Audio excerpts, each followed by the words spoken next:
Welcome to Tarantula's Dream TV. You are watching a previously recorded broadcast. Tune in every Monday and Wednesday from 9 p.m. to 10 p.m. on Instagram at Tarantula's Dream TV for new episodes. And remember, it is a weird, weird world.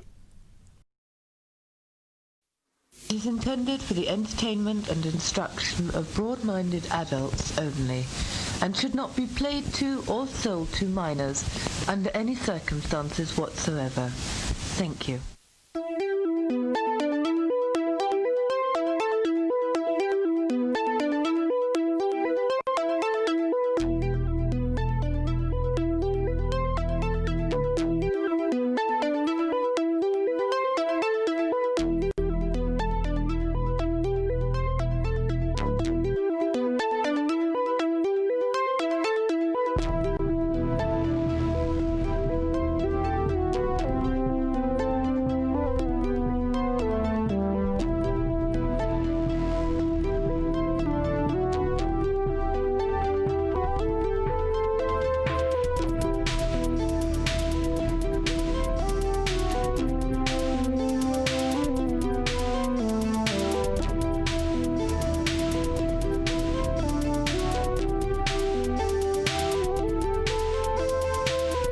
Broadcasting from the floating pie pan in the sky at Groom Lake Analog Recordings. Welcome to Tarantula's Dream TV. Now here's your host, Samba. Hello everyone and welcome to another broadcast of Tarantula's Dream TV. I am your host, Samba. And tonight we're getting into part 2 of our discussion of Tom DeLonge and To the Stars Academy of Arts and Sciences, our favorite punk rock UFO researcher, Tom DeLonge. So thank you everyone for coming back to hear the other half of the story. Phone number for the show is 520-704-7820 if you'd like to call in and chat with old Samba over here. I'm going to be opening up the phone lines at 9:30 for open lines. If you have anything you'd like to say, 9:30 is your time. If you haven't noticed, I had a little studio upgrade today. The mic arm I had ordered about 2 months ago finally came in. It was on back order because everyone during the pandemic wanted to stream, so they were hard to come by, but it's a good price, nice and cheap, under $50, and here it is. So now I can don't have to worry about hitting the mic stand every time I moved my hand under the mixer. So at any rate, thank you again for tuning in. I'm hoping that tonight we won't quite have the same stuttery issues that we had before, the Illuminati mess that was really making me so mad about these with these streams, and kind of interrupting the flow. So anyway, thank everyone for tuning in. So tonight, before I get into the meat of the night, I'd like to get into a headline. This is coming from TheVerge.com. Barack Obama, Joe Biden, Elon Musk, Apple, and others hacked an unprecedented Twitter attack. The Twitter accounts of major companies and individuals have been compromised in one of the most widespread and confounding hacks the platform has ever seen, all in service of promoting a Bitcoin scam that appears to be earning its creator quite a bit of money. We don't know how the hack happened or even to what extent Twitter's own systems may have been compromised. The account takeovers appear to have subsided, but new scam tweets were posted to verified accounts on a regular basis, starting shortly after 4 p.m. and lasting more than 2 hours. Twitter acknowledged the situation after more than an hour of silence, writing on its support account at 5:45 p.m., "We are aware of a security incident impacting accounts on Twitter. We are investigating and taking steps to fix it. We will update everyone shortly." Now, these tweets were, they were fake tweets. They were coming from these accounts, and they said, "Feeling grateful, doubling all payments sent to my Bitcoin address. You send $1,000, I send back $2,000. Only doing this for the next 30 minutes." And then they give the Bitcoin wallet. So I'm hoping not too many people fell for the scam, and I'm hoping that people didn't send $1,000 to some random Bitcoin wallet. That doesn't sound very fun. And especially people who are in the Bitcoin world, you're just throwing around all this imaginary money, and suddenly it just disappears because of a tweet from Elon Musk. And maybe you didn't like Elon Musk already in the first place. Well, you probably don't like him now after the Bitcoin incident. So at any rate, that was headlines for tonight. Samba's flying solo tonight. My in-studio producer Totatoban is not here. They flew the coop. They're busy. I don't know if they're going to be able to join the stream tonight in the comments. But if they do, producer, I miss you. I wish you were over here flushing the crickets out of my room. I don't know if anyone can hear that. There's a cricket here, so they'll be joining us for the rest of the evening. On Monday we got into Tom DeLonge and his sort of his background in the paranormal and in UFOs. At this point, he is split from his long tenured punk band or pop punk band Blink-182. He began publishing his paranormal news site Strange Times and began a media campaign promoting his next big project, To the Stars. And that's where we left off. So tonight we're going to get into what exactly is To the Stars. Now, this is from Wikipedia. To the Stars Incorporated was announced in 2014 to be a record label, which debuted with Angels and Airwaves' fifth studio album, The Dream Walker, and DeLonge's first solo album, To the Stars, Demos, Odds, and Ends. So he really likes using the To the Stars as a branding. So I don't know. The following year, it expanded to publishing books and graphic novels. So initially, To the Stars started out as a record label, and so but he definitely had grander ambitions with To the Stars. So he definitely let us know that early on that what he was thinking he was going to do. Now, in February of 2016, To the Stars released Secret Machines, Volume 1, Chasing Shadows, which was the first book that really dived into the I guess you could say the more of the UFO aspect of everything. So this is the cover of the book. It's honestly, I love the artwork for this book. It kind of takes you back to maybe some more older science fiction books, some science fiction novels. I just, I love the artwork. It's simple. I love the typeface. So here's scrolling past you, if maybe it'll give you the itch to buy it. But the book was written by Tom DeLonge and A.J. Hartley, who is a British-American mystery and fantasy writer. The book is described as a science fiction story based around non-fiction accounts of UFO technology and suppression. So he said, after taking over a year to meet, prove myself, and acquire 8 elite advisors, each of whom has held the highest positions within the military, scientific, and executive branch offices, this story contains true information from a secret historical record, some of which has never been heard until now. Now, the book describes the convergence of 4 people of differing backgrounds, from a journalist to a fighter pilot. The book details a secret government project to back-engineer crashed UFO crafts, to the point that the military is already test flying and using craft light years ahead of accepted military technology. Now, without giving any spoilers away, if you were planning to read this book, there's even a firefight with our technology and potentially UFO technology in the book. Now, the afterword of the book is written by occult writer Peter Levenda, who's actually going to make a repeat appearance later on in the evening. And he gives a little more insight into what Tom DeLonge and To the Stars sees as the gravity of the project. Now, he wrote, "What you hold in your hands is a piece of a very large puzzle. It represents the first installment in one of the most ambitious projects ever undertaken in this or any other field. It is a project that involves science and history, politics and religion, fiction and nonfiction. Taken together, they reveal an aspect of reality that is so astonishing that it can only be understood intuitively as well as rationally.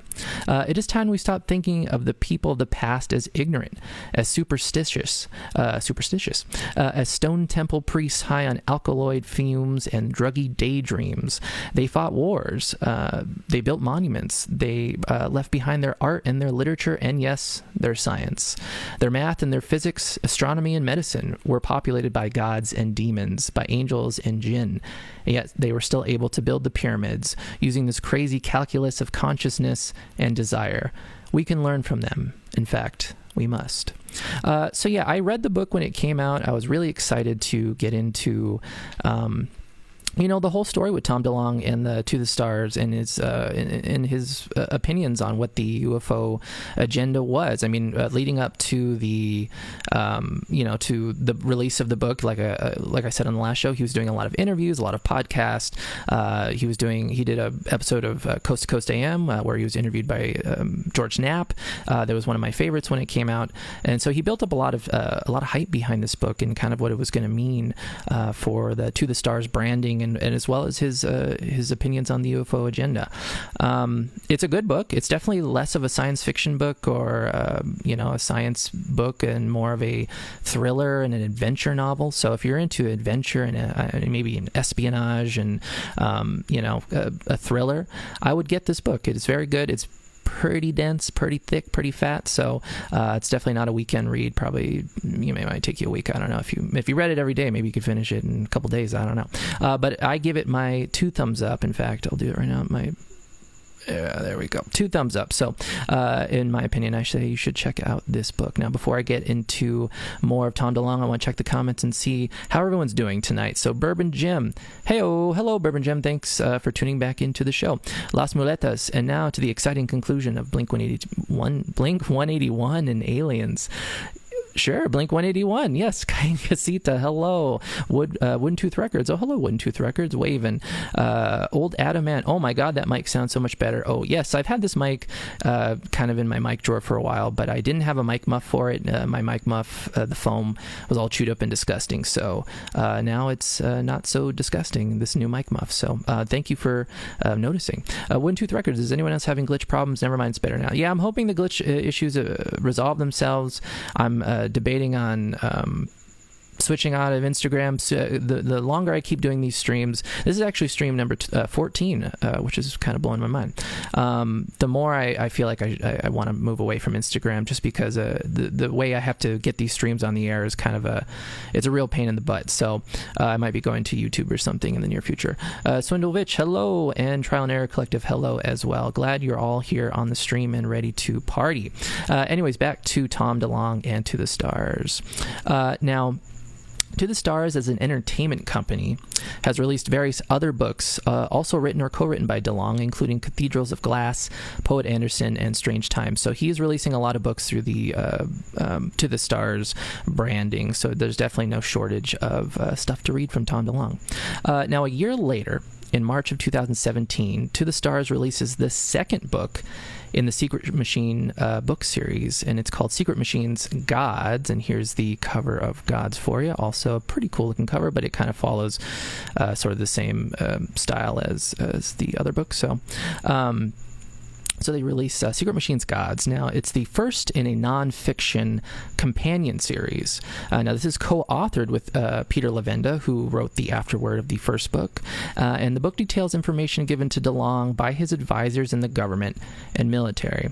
Now, this is from Wikipedia. It says, October 2015 email conversations between DeLonge and John Podesta, the chairman for the Hillary Clinton 2016 presidential campaign, regarding research for gods was leaked online during the Podesta email controversy prior to the book's publication.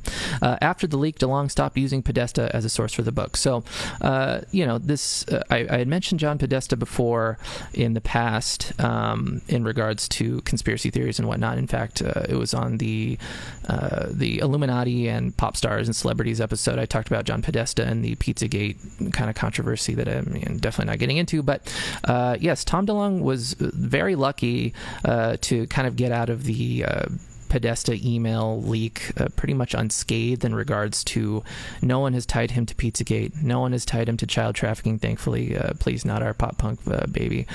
So he got out of it pretty clean, which is nice. I'm glad that he wasn't tied into that.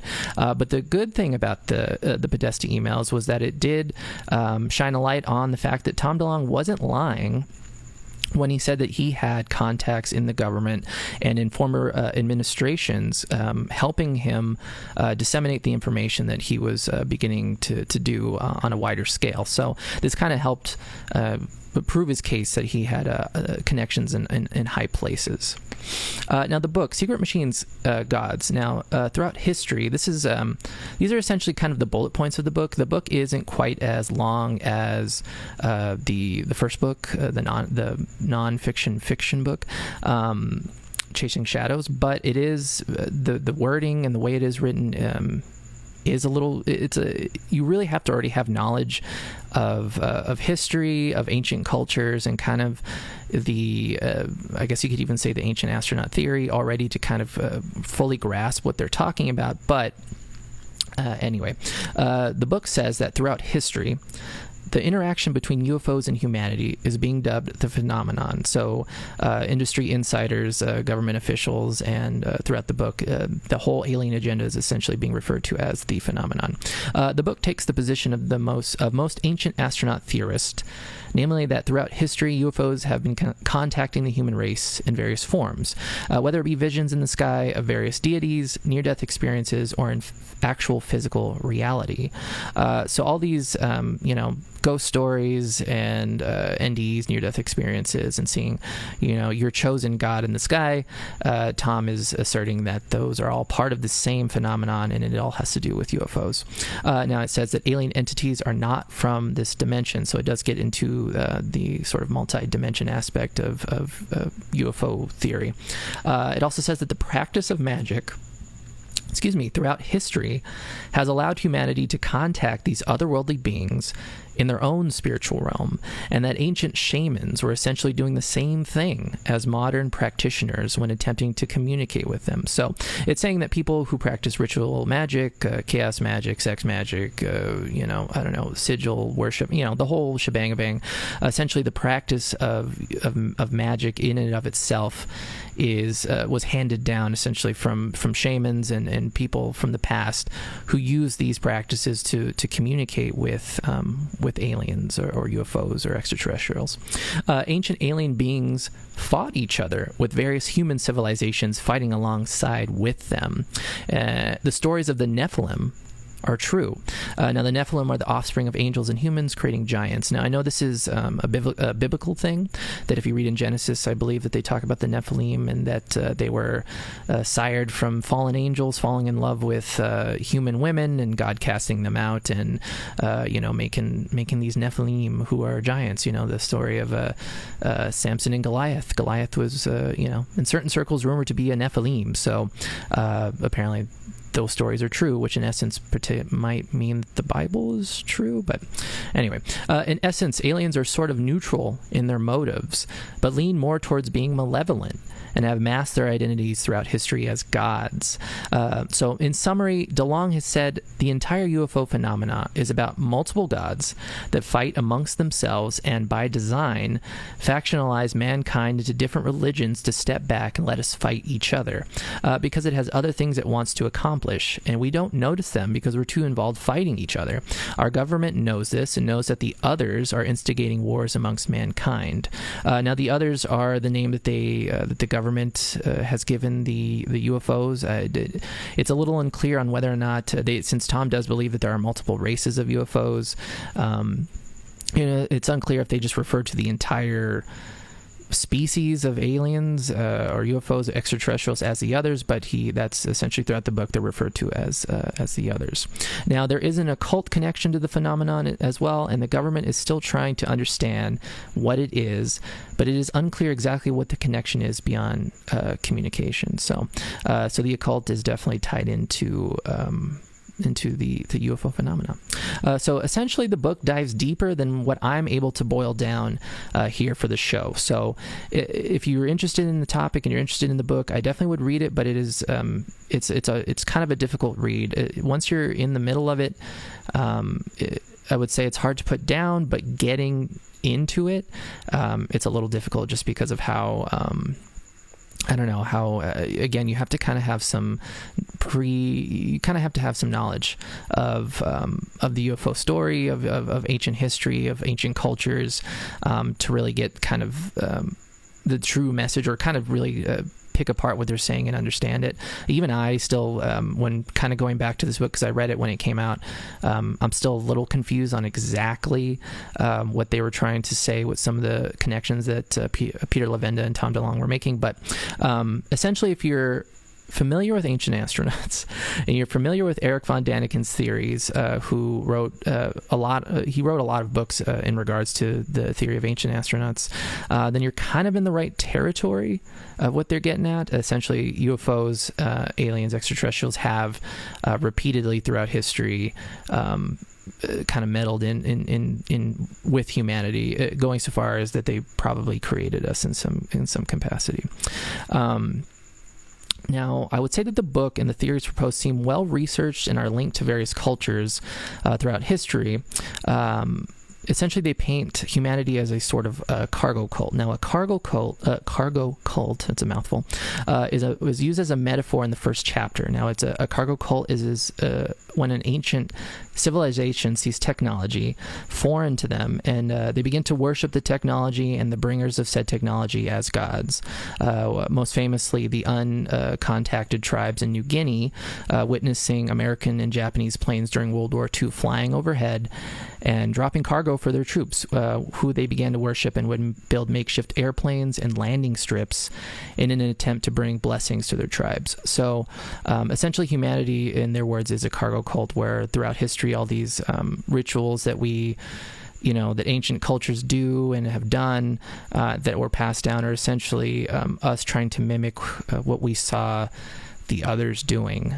So the entire story of humanity is being a cargo cult. We don't understand what we're seeing, but we feel like it brings us blessings in some regard, or that we want the others to essentially communicate with us. So I'm going to get to the comments here. I want to see what everyone's saying. Eggs and Eyes. Oh, there they are. Eggs and Eyes, my in-studio producer. You are here, or you're not here. You're over the airwaves. So miss you here in the studio. Wish you were here chasing away the crickets. Burb Jim, clean your muff. Mike, it wasn't even necessarily it was a cleanliness thing. It was mostly the fact that the Mike Muff was just chewed up and fallen apart. It was so old, so I'm glad I got a new one. Las Muletas, where do atheists fit into this? So in regards to atheism, the one thing that that kind of, once you start reading the books, especially gods, you get the sense that Tom DeLonge, even though he doesn't necessarily say that they're the Christian God, or there is a God, like an overarching being who's kind of in charge of the show, running the show, it does feel like he's implying that when it comes to spirituality, that there are higher beings that are benevolent in some regard. So when it comes to atheism, I would imagine that there, in his world, they would be wrong. That they're wrong. That there may not be a God, one God. That God might be a conglomeration of different spiritualities and spirits in some capacity. But yeah, I don't know. Essentially, it's kind of it's the theory is that the gods essentially would be extraterrestrials, and that the God of the Bible isn't what they appear to be, and then they are actually some sort of extraterrestrial, and potentially even Jesus, I guess, is some sort of extraterrestrial. I don't know. Prince of Bogdare, hello, thank you for joining the stream. I saw you added the show probably about half an hour ago, so thank you for adding and tuning in. Eggs and Eyes, shoo little crickets, and Eggs and Eyes, hope that helped. Well, I don't know, can you still hear him? Yes, you can still hear them. So unfortunately, the crickets are still here, chirping away, rubbing their wings together, apparently. I always thought crickets, all of them, rubbed their legs together, and that's how they made the noise. But apparently, I was misinformed, and that the smaller crickets actually just vibrate a lot. I don't know. Does everyone know that? And I'm just too up Tom DeLonge's butthole these days, and I just don't know how crickets make their noise.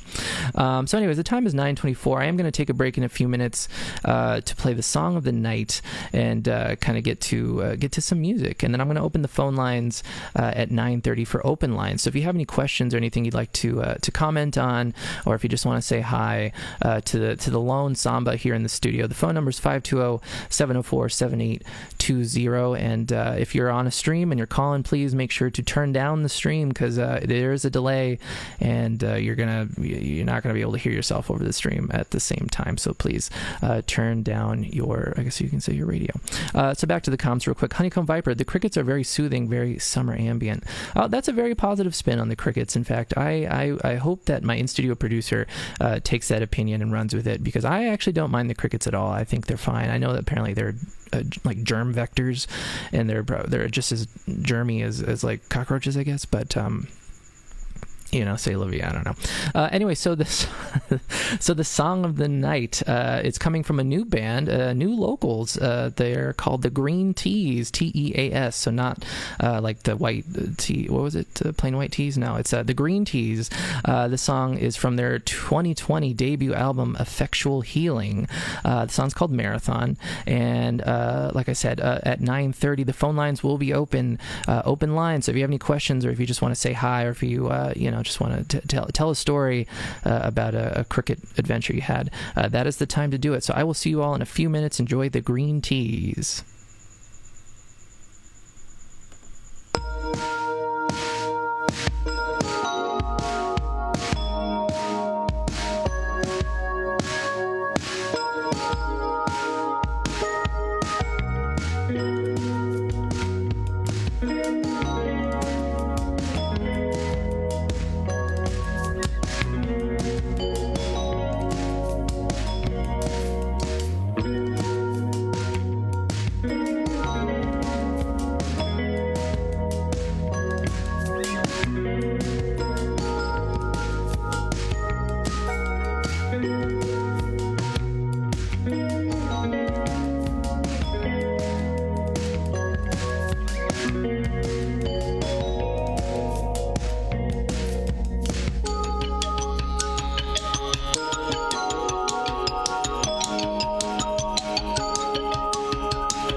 There you go. That was the Green Teas with their song Marathon from their 2020 debut album, Effectual Healing. If you'd like to check out the Green Teas on Bandcamp, the address is thegreentias.bandcamp.com. So please throw some green money their way. Green bones. I like to refer to the money as the bones. The bones are our money. So please support the Green Teas. The time is 9:29, and I am opening the phone lines as we speak. So if you have anything you'd like to say, if you'd like to call in and question Samba, if you want to essentially tell me I'm wrong, that this whole thing is no good. Tom DeLonge is nothing but a con artist, and that there are no UFOs, and whatever you'd like. Now is the time to do it. Phone number of the show is 520-704-7820. It is open line, so please give me a call. Now back to the comments real quick before I get into more of the meat. Eggs and eyes, not filthy. Well, sorry, they're here to stay. They're beautiful little noisemakers. Station Ego, hello, Station Ego. Keep the crickets in the show. Well, they're here to stay, I think, unless I throw a shoe or something behind me. I don't think they're going away. Prince of Bogdare, cool broadcast. Thank you very much for tuning in. Thank you for the compliment. Blob Dordo, I'm anti-cricket. Well, Blob, you can join Eggs and Eyes. You can go live in your non-cricket world. Eggs and Eyes, haha, I like them when I'm camping, just not in my house, because I always almost step on them. Yes, I don't like to step on bugs, especially barefoot. You get all gooey foot and you feel bad. Trial and Error Collective, Tasty Jam. Yes, the green teas. I was, as soon as I heard the album, I was super stoked on it. So I'm glad we got some good music coming out of this weird quarantine time here in Tucson, Arizona. And Bourbon Jim, Cricket has mediocre service. Cricket has mediocre service. Yeah, I don't have Cricket, but I haven't heard the best things about Cricket. In fact, honestly, I don't really know what my stream looks like right now, so apparently the stream could be looking like Cricket right now. It looks like we have a caller. You are on the air with Tarantula's Dream, caller. Hi, it's good to see you. Hello, what can I do for you? I was wondering if the Pleiadians, the people from Pleiades, have anything to do with the secret, shamanistic, higher up aliens that you were referencing to earlier? Potentially, yeah. I would say that when it comes to Tom DeLonge's theory of ufology and the what he dubs as the phenomenon, at this point, the idea of different alien races like the Pleiadians or the Syrians or the Reptilians or any other kind of Ians hasn't really come into play yet. I would say he does acknowledge the idea that there are other alien races, and he is a supporter of that theory. But in terms of who the Pleiadians are, how they factor into the overall Tom DeLonge UFO agenda story narrative, hasn't really come into play yet. So they did just release another book of the series called Man that I'd like to get into. So I don't know, but potentially maybe they get into it in that book. I don't know. But at least in the first book, Gods, and in the Secret Machines, Chasing Shadows book, there wasn't really much mention of the Pleiadians, but they do pop up a lot. So I wouldn't surprise me if they come back. Yes. That's really cool. Thank you. No problem. Thank you for calling. Mm-hmm. Bye. Bye. There you go, our first caller of the night. So please keep them coming if you have any more questions. It's open lines, 520-704-7820. So like I was saying, I have no idea what my stream looks like right now. I'm hoping it's not as stuttery as I probably is. So we might be moving off Instagram, who knows. But at any rate, so I'm going to check the comments one more time before I get back into the meat. Bourbon Jim, let's get to the meat and potatoes. Yes, back to the meat, back to the potatoes.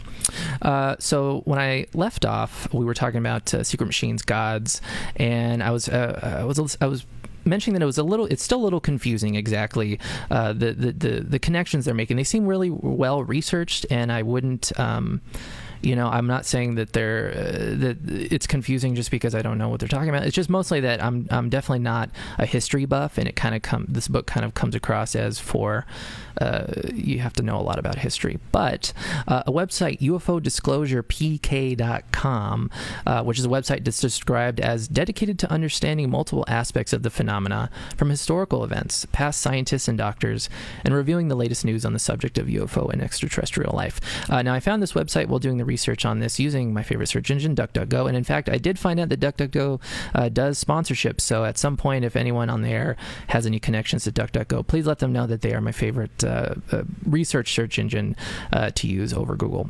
But I found this website, and they actually cut using the different podcasts and interviews that Tom DeLonge was doing prior to the release of the books. They kind of summarized a lot of the beliefs and what was coming out of the To the Stars stuff. So I want to give a shout out to Red Panda Koala and UFOdisclosure.pk.com for putting this video together. So I kind of cut it up a little bit, kind of pulled out some of the better bits from it. And it kind of does help summarize a lot of what's going on. Tom has done more for advancing the subject of UFOs than just about anyone, so we should take the things he says regarding the UFO phenomena seriously. So, let's find out the following information according to Tom. What is behind these UFOs? How long have they been here? To what extent have they meddled in human affairs? And why are they here?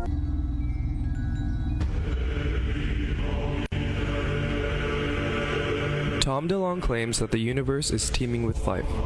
There are intelligences that exist at different levels on a lot of different planets.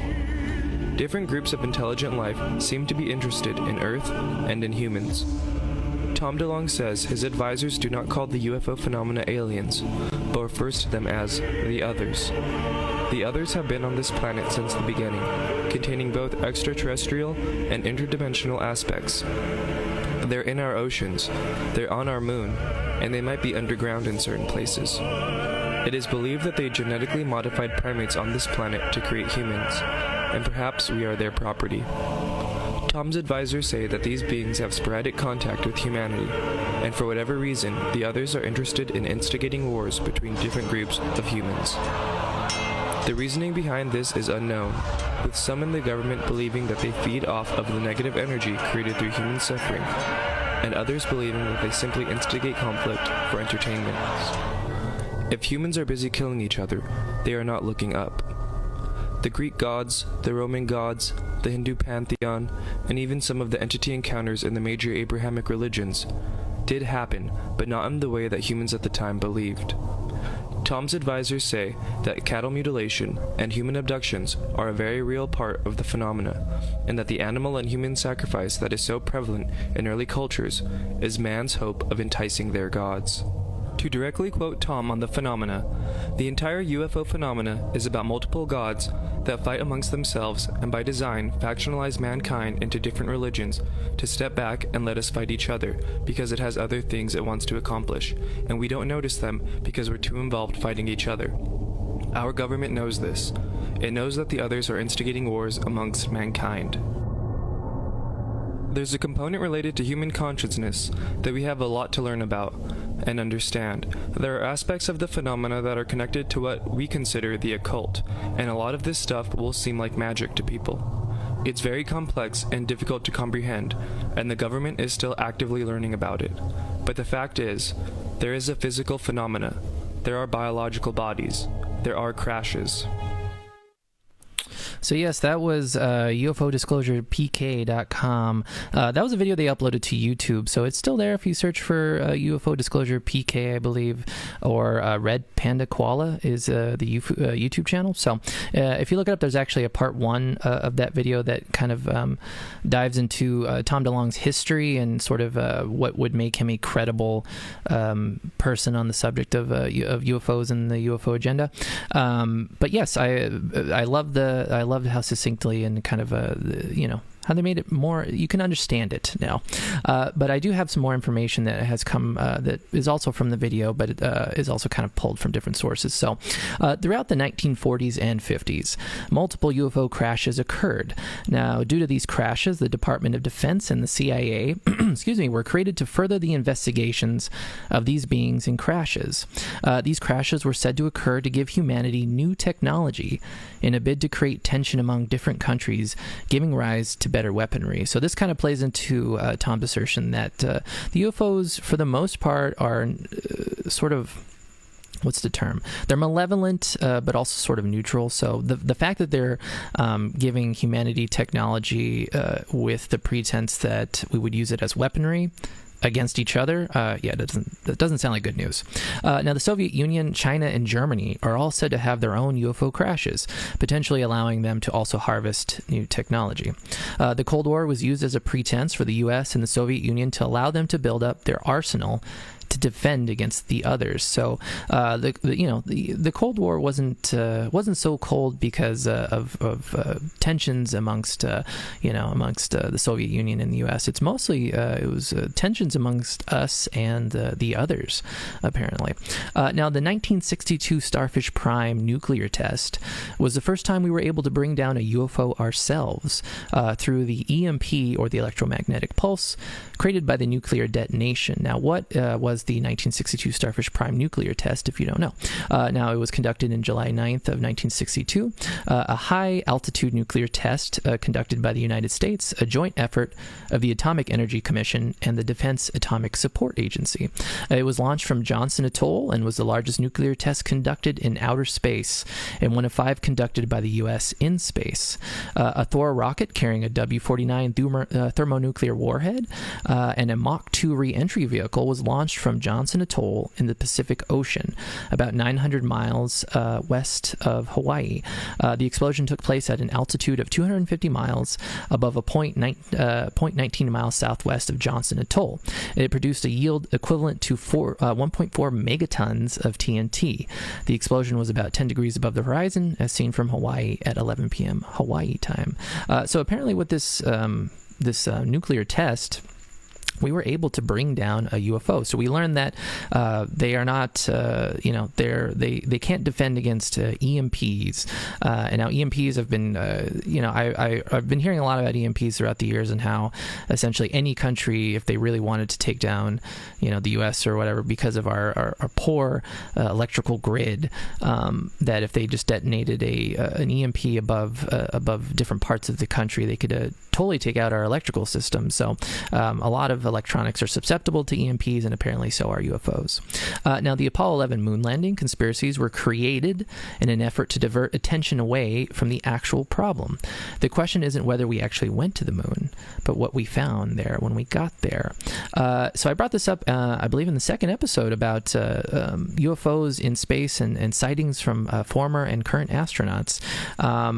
One thing I brought during the Apollo 11 kind of pre-launch press conferences and the post-return, I guess you could just call it return launches, the press conferences that they held, all the astronauts before they left were very jovial. They seemed very excited to go. They were willing to answer questions in a very welcoming way.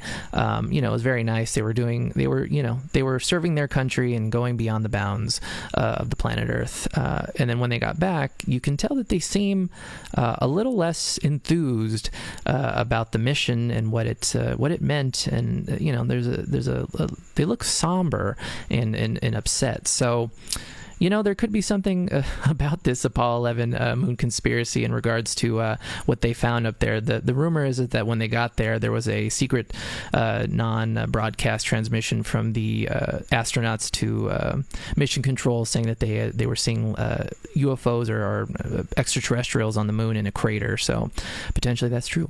Now, disclosure is happening now because of the rise of private space flights becoming a reality. We need to alert the public slowly, but consistently. Otherwise, we face the reality of the Elon Musks of the world finding out what lies in outer space, which is, yes, very fast. It's becoming a reality every month, it seems. I know that with Elon Musk and SpaceX, they already got 2 of our astronauts up at the ISS right now. They're hanging out there as I speak. I don't know if they're hearing some far gone transmissions from little old Groom Lake analog recordings over here. But yes, the more that we start doing the more that space launches are kind of less a job of a government organization and a private organization or a private company, the more chance of whatever's lying out there is going to get exposed and exposed quick. So apparently that's one of the reasons why we need to start alerting the public faster than normal that there's something going on. Now, I found this pretty interesting. Apparently, Hillary Clinton was going to be the president who would disclose the existence of UFOs to the public. Although that ultimately didn't happen, the government is still going through with the soft disclosure. So yes, Hillary Clinton was supposed to be our girl, was supposed to go up there and let everyone know that UFOs exist in some capacity. I don't know if she was going to necessarily do like a podium press conference and let everyone know. But, apparently she was going to be the one to do it, but we won't know now. And now we have Trump, and he's not telling us anything. So anyways, so that's essentially kind of most of the big assertions from the God's book. In essence, again, it dives more into the history of UFOs and their connections with the human race. So if you're interested, I would get the book, but potentially I might have saved you some money by letting you know what it said. But it is a good book. Please get it. I'm not, get the book. Anyway, so now in February of 2017, DeLong actually received the OpenMinds.tv UFO Researcher of the Year award at the 2017 International UFO Conference. Now, I didn't go to this conference. I used to go every year for a long time, and then the money thing, it's a little expensive. So I wasn't there when they gave him the award, unfortunately. But he did film an acceptance video because he actually wasn't on site to accept the award himself. So I do have the acceptance video, and I find it very interesting, some of the stuff he said in his acceptance video. So I'm going to play that for you now.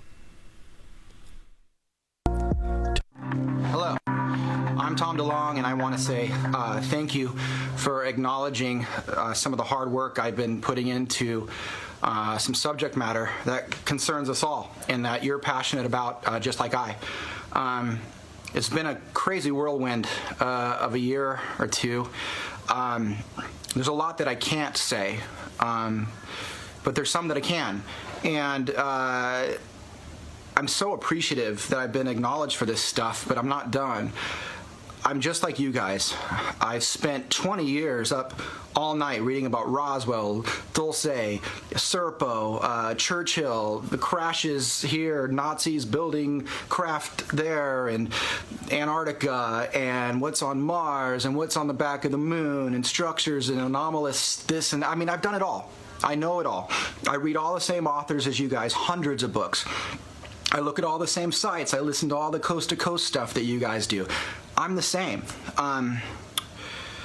But I kind of used some of my notoriety to try and do something pretty ambitious, and it worked.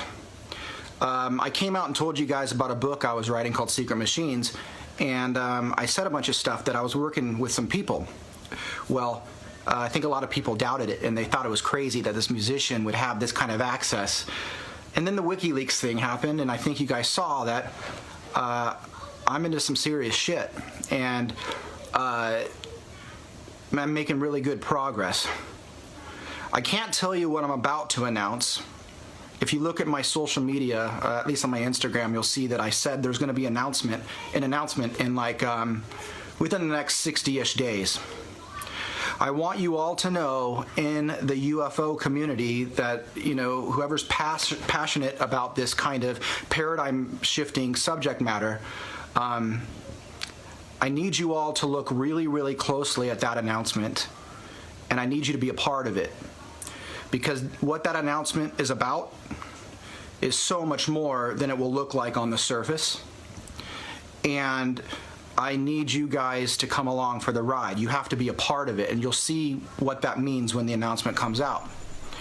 So yeah, there you go. That was Tom DeLong. I cut off his acceptance speech slightly short just because we have about 10 minutes left on the stream. But yes, he did win the Researcher of the Year award, and that was his acceptance speech. Now, after he won that award, there was sort of a little bit of a backlash. In fact, there's been a backlash with Tom DeLong, essentially from the start of To the Stars. Essentially, a lot of members of the UFO community, ufologists and amateur, researchers, kind of see him as sort of potentially a government shill, as someone who's being paid or is being led down the wrong path by his government contacts. So people who are already distrustful of the government are definitely not going to like someone who's saying they're working with the government to essentially expose the truth of the UFO agenda. So after this award, there was a lot of internal backlash amongst the UFO community. So, but at any rate, I do feel like he did deserve the award. He definitely is bringing to light a lot of things. Maybe if you don't necessarily believe in the entire in everything he says, he is bringing the subject of UFOs into the mainstream in a way that is, I would say it's not funny. It's not like a joke, and I'm thankful for that. So now in September of 2017, To the Stars was rebranded and expanded into To the Stars Academy of Arts and Sciences, which is actually what that announcement was when he was saying, "Oh, I'm going to make a big one in about 60 days." It took about 6 months actually, but this was what he was talking about. Now, the TTSA, which is To the Stars Academy of Arts and Sciences, is composed of aerospace, science, and entertainment divisions. Now, the initial unveiling of the company also allowed people to buy stock in the company in an initial fundraiser. Now, the offering apparently is now closed, but was rumored to take in around $1 million in outside funds, so about $1 million from just people pitching in to buy some stock in what they saw as a very important company.